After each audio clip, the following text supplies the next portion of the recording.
it's Rob Eisenberg from voteearthnow.com, and I've just stepped out of surgery so that I can spend some time with Jane Caro, who's sitting for the Senate with Reason Party and has a very strong history of advocacy for climate, which is what we care about in Vote Earth Now.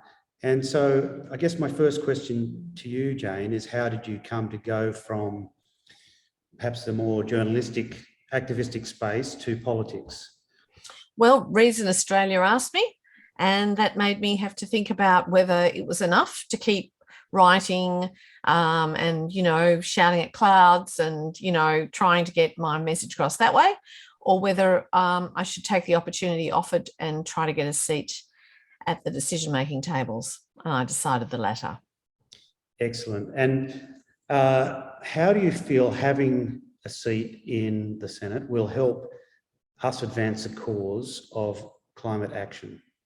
Well, if we get a more progressive House of Representatives, and perhaps we will, polls have tightened today, but nevertheless, the Teal independents are certainly in with a chance and they really care about it. So that would be great. But if the Senate is dominated by reactionary right-wing, overtly anti-action on climate change, like Clive Palmer's United Australia Party and Pauline Hanson's One Nation and the Liberal Democrats and that lot, nothing will change. No action will occur. It is really important to have a progressive crossbench in the Senate, just as it's important to have a progressive crossbench in the House of Representatives. And the Senate is a hard ask, particularly for smaller parties and people like that. But it matters that we have them there. So please don't ignore the Senate.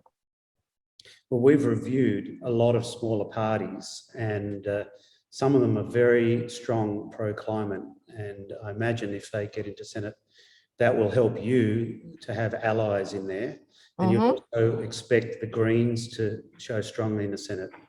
Yes, we certainly hope so. But nevertheless, we also need a diverse crossbench, because legislation that comes before the Senate needs to be looked at by people who don't have a vested party interest in it, but are simply looking at it from the point of view of, is this good legislation? Will it do what it's intended to do? Who will it harm? Who will it help? So if there was one thing you wanted to tell voters about how to make their vote the most effective for getting climate action, what would that be? Well, it would be vote for an independent if you have one in your seat, obviously a climate action independent, because I think we need to shake up the duopoly that's developed between the two major parties, who are really, as the Juice media put it recently, shit and shit light on climate. And they need to be on notice that it will cost them electorally if they continue to be laggards in this area. So vote for a Green independent if you've got one. Vote for a Green if you don't. Vote for Greens and pro-climate action people in the Senate. And the thing to remember about how preferences work is you're better off to put the small party or the independent first and then give the major parties your second and third preferences, because certainly in the Senate, your vote is less likely to exhaust if you do it that way. If you vote one for the big party and put the smaller ones you like afterwards, they're very unlikely to get your preference. The other way around, the big party is still very likely to get your preference. That particularly works in the Senate, but also in the House of Representatives. Voting one for the independent, then two for the bigger progressive party, means that helps the independent to get elected. Voting one for the bigger party and then two for the independent is unlikely to help the independent get elected.